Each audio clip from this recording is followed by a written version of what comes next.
Welcome back to the deep dive, everyone. Grab a coffee or whatever you like to drink, because tonight we are settling in for something that is, well, it's equal parts relaxed, genuinely chilling, and weirdly enough, kind of funny. Yeah, it's a very strange mix, but honestly, that is usually where the best material hides. It really is. I Mm, mean, it's the contrast, right? The mundane and the terrifying all jammed together. exactly.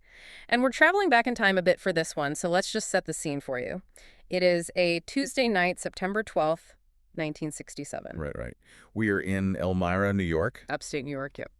in the living room of Jane Roberts and her husband, Robert Butts.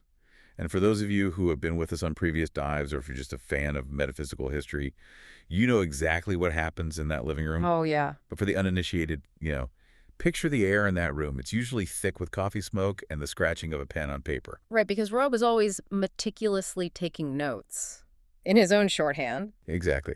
And we are talking, of course, about the Seth material. Specifically today, we are doing a massive deep dive into session 363. Which you can find in the early sessions book 8 of the Seth material, dated September 12th, 1967. Right. Now, before we get into the spooky details, and trust me, there are some genuinely spooky details in this one, folks, we absolutely have to give credit where it's due. Always. This material is published by the New Awareness Network. Correct. And as always, we really encourage you to go straight to the source. If you find what we discussed today interesting, don't just take our word for it. No, definitely not. These books are dense, they're rich, and they're incredibly rewarding to actually study. Highly recommend it. Just visit sethcenter.com/the-early-sessions to check out their bookstore. Yeah, it's a treasure trove. And just a quick housekeeping note right at the top here. This deep dive is distributed entirely free of charge on all major platforms. It is purely for educational purposes. We are here to explore the text, analyze the history, and see what we can learn. We aren't here to sell it, though. Like we said, we definitely think you should read it. So let's get our bearings. 1967. This is the era of the counterculture, right? The summer of love has just happened. But in Elmira, New York, inside this specific house on Water Street, something very disciplined is going on. Yeah, it's not just a bunch of hippies sitting around playing guitar. Picture the room. It's Jane Roberts, the author and medium, her husband Rob, who is writing everything down, and 3 of Jane's students are there too. Venice, Shirley, and Ruth. Right. So they're sitting there likely having coffee or perhaps a glass of wine. Lights probably dimmed a bit. And the vibe is just expectant. Very expectant. Because usually when we talk about Seth material, we're used to these heavy, dense philosophical treatises. Oh, for sure. Seth, the entity that Jane channels, usually talks about the nature of reality, the multidimensional soul, or he explains quantum physics concepts before the term was even in the public lexicon. It's normally a full-on lecture on the architecture of the universe. Right, exactly. But tonight is completely different. Tonight, Seth is essentially acting as a psychic travel agent, or maybe a private investigator. I think private investigator is a fair description, honestly, because the group has asked Seth to check in on some friends of the couple. They're known in the notes as the Gallaghers, Yeah. and they are currently on vacation. Which I just love. It's 1967. There's no GPS, no cell phones, no social media. If your friends go to the Caribbean, which is where they're presumed to be, they basically vanish off the face of the earth. Completely. You don't hear a word until they send a postcard 2 weeks later. Total radio silence. Yeah. So in the absence of technology, they're using consciousness. They are basically trying to hack the universe to see if their friends are having a good time. It's wild. They're using this session to essentially remote view, to project consciousness across distance and see what the Gallaghers are up to in real time. And what I find so fascinating about this session and why we picked it for a full deep dive is the absolute whiplash. The tone shifts are crazy. You have Seth describing these incredibly mundane things like complaining about the price of souvenirs. And then in the very next breath, he's talking about ancient cults and human sacrifice. It's the juxtaposition of the ordinary and the terrifying. And that is really the hallmark of high strangeness, isn't it? Oh, absolutely. It's never just one thing. It's not just a horror movie and it's not just a sitcom. It's both happening simultaneously. So let's unpack this. We have the setup. Seth comes through. And usually for those who haven't read the books, he has a very specific way of entering, right? He does. Jane's voice changes, her mannerisms change. She usually tosses her glasses aside. And he always starts with a very formal greeting. Very polite. In this session, it's, quote, "Good evening. My heartiest wishes to all here present." The standard greeting. Always the gentleman. But before he launches into the travelogue or the gossip about the Gallaghers, he drops this little nugget of wisdom. And I think this is crucial because it frames everything that follows. It's the mechanics of why this is even possible in the first place. Right. He tells the students in the room, quote, "Now all of you in this room know but a small portion of your whole inner self.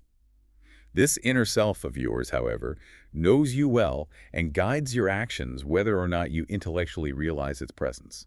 Let's just pause there for a second, because if you gloss over that, you totally miss how the rest of the night works. I really love that concept. It's like you think you're the driver, but you're actually just the person sitting in the passenger seat thinking you're holding the steering wheel. It challenges the ego immediately. We identify with the part of us that wakes up, brushes our teeth, goes to work, worries about bills. That's the outer ego. The daily grind self. Exactly. Seth is saying that is just a tiny fragment. There is a much larger inner self that has access to way more data. And when you say more data, you don't just mean memory. You mean access to information that is spatially distant? Yeah, spatially distant, and as we'll see later, temporally distant. The inner self isn't bound by the physical coordinates of the body. In the context of this session, that inner self is the part that can apparently fly over to the Caribbean and watch your friends argue about a three-legged dog. So the implication is that we all have this capacity. Yeah. Seth isn't doing a magic trick. He's demonstrating a function of consciousness that he claims we all possess, even if we aren't intellectually realizing its presence. Precisely. He's essentially saying to the students, look, I'm going to show you what the mind can do, but don't think I'm special. You have this exact same machinery under the hood. Okay, so with that philosophical seatbelt fastened, Seth starts tuning in. He begins with a location, Arcadia. Arcadia, right. He notes it means low valley. And immediately we get our cast of characters. The Gallaghers aren't alone. Seth starts referring to people by these nicknames that describe their essence rather than just using their real names. Yeah, he calls one guy the Jesuit, which I just have to ask, is he actually a Jesuit priest or is Seth just being sassy? You know, it's ambiguous in the text. But given Seth's personality, it feels like a character assessment. The Jesuit implies someone perhaps dogmatic or scholarly. Like someone who argues with a certain theological precision. Exactly. It's a shorthand for a personality type. It's like when you have that one friend who acts like a lawyer even though they work in marketing. That makes perfect sense. Yeah. And then there's the cat lover. Which is a description I think many of us can relate to. Totally. It immediately humanizes them. These aren't just psychic targets on a map. They are people with quirks. So we have the Jesuit and the cat lover on a boat. Seth sees them passing 3 islands and landing on a 4th. And then he zooms in on this specific detail. A fruit. He says a strange fruit. He says it resembles a coconut, but it isn't one. It has pink pulp. See, this is what gives me the chills. The specificity. Yes. Because if you were making this up or just guessing Caribbean vacation, you'd say, oh, they're eating pineapples or drinking out of coconuts. But a coconut-like fruit with pink pulp, that is so specific. It's those granular details that lend credibility to remote viewing data. In intelligence circles, they call this ground truth. Ground truth, I like that. Yeah, it's the stuff you wouldn't think to invent. It anchors the experience in sensory reality. It's not a vague tropical vibe. It's a very specific botanical observation. It reminds me of things like the coco de mer or some exotic variants of tropical fruit that you just wouldn't see in a grocery store in Elmira, New York in 1967. Exactly. You couldn't just guess that. He also mentions a visual of a native in a costume that doesn't belong to him. Right, like a performance. Someone dressed up for the tourists. It speaks to the artificiality of the vacation experience, which becomes a huge theme here. It's the Disneyfication of the tropics. But it's not all tropical fruit and boat rides and fun costumes. The vibe shifts pretty quickly after that. We move into what I'm calling the vacation from hell. It really does take a turn. This is not a glossy travel brochure anymore. Seth mentions an unpleasant encounter almost immediately upon landing. He says, quote, "Someone screams. Possibly a child involved." That is the absolute last thing you want to hear when you're tuning in on your friend's relaxing getaway. Oh, did they find a nice beach? No, someone is screaming. It immediately sets a tone of unease. And then the Jesuit notices a 3-legged dog. A 3-legged dog. Again, the specificity is wild. It creates this atmosphere of slightly off-kilter reality. It's not a postcard scene. It's gritty. It's imperfect. And then in the background, Seth picks up on something much, much larger. A disaster. Yeah, he says there's a plane down or a ship in difficulty. He describes activity in a port at the far tip of the island. He mentions Cape Hope and names that sound like Belinda or Bellywanda. You see search planes going out. So while the Gallaghers are just trying to have their holiday, there's this massive search and rescue drama unfolding nearby. It really grounds it in a specific moment in time. It does. And historically, if you went back to the newspapers from September 1967 in the Caribbean region, you'd likely find reports of a crash or a ship in distress. These remote viewing sessions often pick up on high-energy events. Crises accidents. Because they create a loud, psychic signal. Right. It's like a flare going up in the collective unconscious. Even if you aren't actively looking for it, you see it. It's too bright to miss. And that contrast is what makes this session so incredibly rich. You have this high-stakes drama in the background of plane crash, search planes, and then Seth pivots to the most petty, relatable thing imaginable. The $9. $9. This absolutely killed me. Seth is channeling from beyond the veil, engaging in this profound act of consciousness projection, and he stops to report that there was a dispute over spending $9. Specifically, he says a 5 and 4 ones. He counts the bills. That is so funny to me. He literally counts the cash, and he calls the item outrageously priced. We have to remember this is 1967. $9 is, what is that today? Adjusted for inflation, $9.67 is probably closer to $80 or $90 today. Maybe even $100, depending on the metric you use. So imagine buying a keychain or a basic straw hat for $100. You'd be pretty annoyed too. Exactly. It was a significant lunch or a very expensive trinket. I just love that cosmic consciousness is like, look, the energy of the universe is vast, infinite, and mysterious, but that keychain was a total ripoff. It shows that emotions like outrage over a price create a psychic signal, too. That little burst of anger or annoyance acts like a beacon that Seth can pick up on just as easily as a plane crash. It humanizes the whole process. It's not just angels and demons. It's checking accounts and bad souvenirs. And speaking of random factomisters, they meet a character here, too. The Salt Man. The Salt Man, an American man from Minnesota. Seth says he deals in a business connected with salt. Again, you cannot make up the Salt Man from Minnesota. It sounds like a Bruce Springsteen lyric or a character from a Coen Brothers movie. It's those random encounters that make up the real fabric of travel. You go halfway around the world to meet a guy from the Midwest who sells salt. Exactly. It adds such a layer of verisimilitude. If you were faking a psychic reading, you'd say they met a mysterious island mystic. You wouldn't say they met a salt salesman from Minnesota. So the Gallaghers, or at least the Jesuit and the cat lover, decide they're too cool for the regular tourist routes. They want to get away from the crowds. Seth says they are, quote, too cagey and shrewd to take another recommended way. They want the authentic experience. Which, as anyone who travels knows, usually means you end up in a very weird situation. Authentic often just translates to uncomfortable. And they do. They end up trekking through a jungle area. Yeah.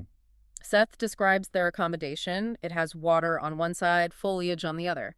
But here is the kicker. Large, square openings with no glass. Open-air living. Very tropical, but very buggy, I imagine. In clothes hung on a line nearby, it's very rustic. But then Seth drops another one of those weirdly specific connections. He mentions Grumbacher. Grumbacher. Like the art supply. Exactly. He says, quote, now a rather odd connection with Grumbacher or painting supplies for the Gallaghers. I wonder what that was about. Maybe one of them was sketching. Or they met an artist down there. Or perhaps the Salt Man wasn't the only American they ran into. Or maybe the Jesuit paints in his spare time. It's a fragment, but it's there dangling like a clue in a mystery novel. Okay, so up until now, we have a travelogue. It's a bit gritty, a bit funny, a bit weird. We have the pink fruit, the three-legged dog, the Salt Man. But now we enter the noir film. This is where the tone shifts significantly. We move into what we're calling the stranger and the Manchukuo. And you're right, the lighting of the session completely changes here. Seth describes a meeting in a hut-like place. And he describes a stranger.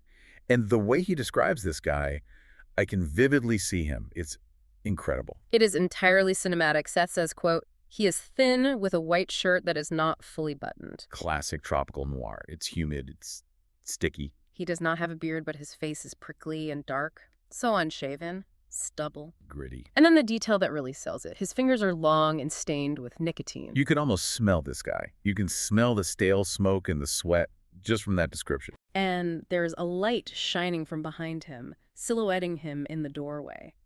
The Jesuit is speaking to him. It feels clandestine. It feels secretive. It feels like they are buying something they shouldn't be buying, or asking questions they really shouldn't ask. It's not a conversation you have with the concierge at a luxury resort. Seth notes the stranger wears a ring and maybe other jewelry. He lives on the island. This isn't a tourist. This is a local fixture, a gatekeeper of some sort. And while this clandestine meeting is happening, Seth starts to pick up on the environment around them. And this is where it gets really dark. He starts talking about the psychic atmosphere of the place. This is fascinating because it touches on the idea of place memory. Seth describes the landscape itself as being physically and psychically scarred. He sees an area where the grass is turning brown, the bottoms of the trees are black, and there are large berries. He calls it a waste area, a place that has been ravaged and once burned. And he says, quote, "The historical and psychic connections here are not good." That is the understatement of the century right there. He starts talking about ancient sacrifices. This is where he introduces the Manchukuo. Or Monchuchu. Seth seems to struggle with the pronunciation a bit, or maybe Rob Jane's husband, who's taking the notes, tries to interpret the phonetics. But the name isn't as important as what they actually did. Right. Seth identifies them as a group that was here in the past, and their worship was intense. He describes a deity, a half-bull, half-woman deity, and the bull was a black one. That is pure nightmare fuel. A half-bull, half-woman god. Yeah. And they didn't just pray to it. No. Seth says, quote, "Sacrifices were thrown into the sea." So you have this vacation spot, this tropical island with the pink fruit and the rustic huts, and literally underneath the soil, you have the psychic residue of a cult that threw human beings into the ocean to appease a bull woman. It speaks to the idea that land holds memory. We go to these places for the beaches and the drinks, but the land remembers the blood. Seth even mentions a strange connection to an offshoot of the Inca civilization. Which is really interesting geographically if they're in the Caribbean. We usually associate the Inca with Peru, the Andes. But it suggests a migration or a lost colony that history missed. Or perhaps trade routes we don't know about yet. But the energy is palpable. Seth is sensing a deep historical trauma embedded right in the location they chose for a holiday. And then Seth drops a prophecy. He says this spot, this specific island, will be, quote, involved in a disaster within a short time. Wait, let me read that without the pause. Yeah. Involved in a disaster within a short time, to all intents and purposes, wiped out. Wiped out. That is incredibly heavy. So the Gallaghers are vacationing on a ticking time bomb? It adds such a layer of dread to the whole session. You're watching your friends have a holiday, but you're seeing the ghosts of the past and the catastrophe of the future all the exact same time. It really makes you think twice about where we choose to relax, doesn't it? Like, oh, this resort is lovely. Yeah, but what happened here 500 years ago? And what is going to happen here next year? The inner self, according to Seth, sees all of this as one continuous present. The sacrifice, the vacation, the coming disaster, it's all layered right on top of each other. That's the spacious present concept Seth often talks about. To the inner self, time isn't a straight line. It's a landscape. You can see the mountain in the distance, which is the future, and the valley behind you, which is the past, all at once from a high vantage point. So Seth wraps up this intense remote viewing session. He signs off. But the session isn't over. And this is where the evening takes a really interesting structural turn. Yes, and this is a fascinating pivot. Seth steps back, and Jane Roberts herself comes to the forefront. But she's in an altered state. She's not just waking up and shaking it Oh, off. not at all. The notes describe her as detached, dreamy. She felt she was projecting through time. She hasn't fully returned to Jane, the wife and writer. She is lingering in this liminal space. And she turns her attention to the students in the room, Venice, Shirley, and Ruth. This is segment 4, the personal readings. And honestly, if the remote viewing of the Caribbean didn't convince you because, hey, maybe you can't verify the pink fruit or the three-legged dog right away, this part is very hard to ignore. Rob notes that about 90% of these impressions were direct hits. That is a staggering accuracy rate for any psychic medium. Let's start with Venice. Jane suddenly gets a name, Martha. She asks the room. Venice speaks up. Martha is her sister-in-law. And Jane just starts downloading data. She says Martha lives on Grand Island near Buffalo. Which is completely correct. She sees a house with pine trees and a back kitchen. Also correct. She sees a gun collection. And this is the specific detail that really stands out. Jane describes a collection of paraphernalia in a basement, specifically guns, and she connects it to a husband who died of war wounds. And Venice confirms it right then and there. Her brother Martha's husband died from injuries sustained in the war, and Martha kept all his guns down in the basement. That is a very private, very specific piece of information. It's not something you just guess about a student's sister-in-law. Oh, does your sister-in-law have guns in the basement? That's not a standard cold reading question. No, it implies that Jane, in this heightened state, is navigating Venice's family connections like a map. She's following the energetic thread from Venice to Martha right into that basement. Then she moves to Shirley. And this one is the aha moment for me. This is the one that makes the hair on my arms stand up. The photograph. Yes. Jane starts describing an older man, an uncle or grandfather. She mentions a mustache that turned from black to white. She describes fancy clothes or uniform and a strange hat. Now, usually a skeptic might say, okay, generic psychic reading, old man in a uniform, everyone has a grandpa who was in the military. But here's the kicker. Shirley confirms that this perfectly describes a photograph of her grandfather.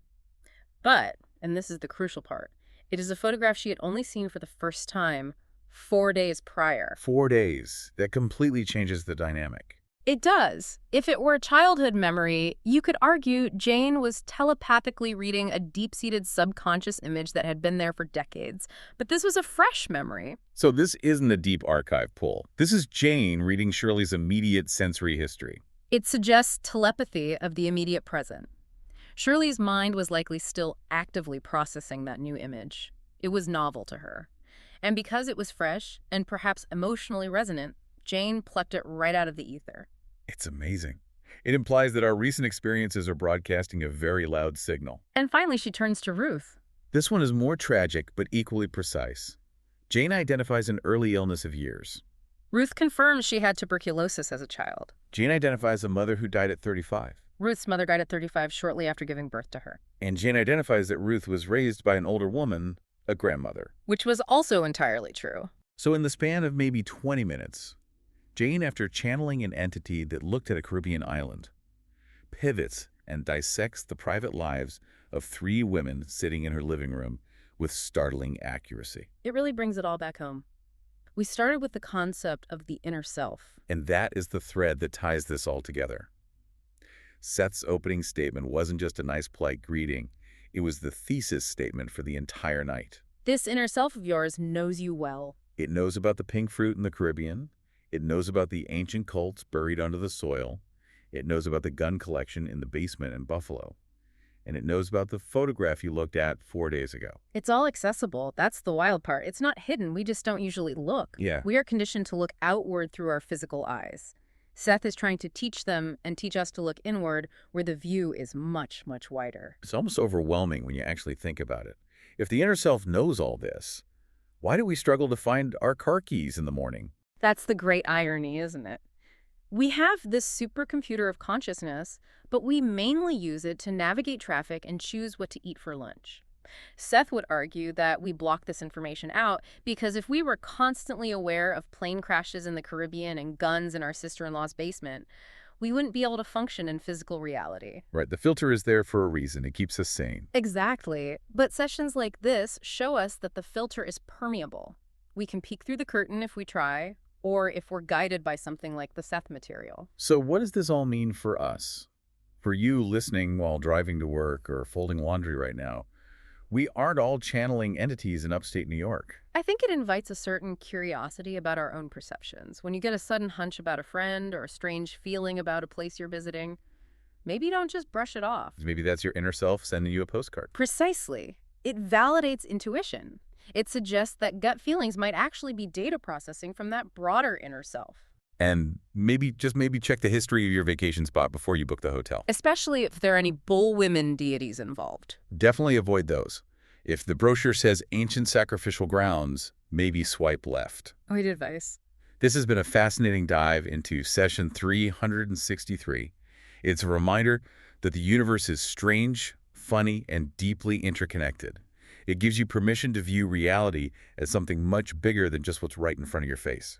And if you want to explore that strangeness further, we cannot recommend the source material enough. There are literally hundreds of sessions like this one. This was just one Tuesday night in 1967. Imagine what happened on the other nights. So please go to sethcenter.com/the-early-sessions. Get the books, read them. We are just scratching the surface here. The detail in the actual text is even richer. And again, a big thank you to the New Awareness Network for preserving this material.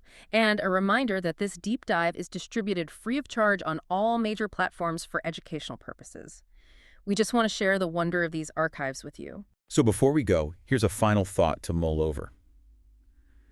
If your inner self is constantly aware of the vast interconnected web of events, What signals are you broadcasting into that web right now? Are you sending out a flare of anxiety or a beacon of calm? That's a powerful thing to consider. Next time you're arguing over a $9 souvenir, just remember Seth might be watching. And taking notes. Until next time, keep diving deep. Goodbye.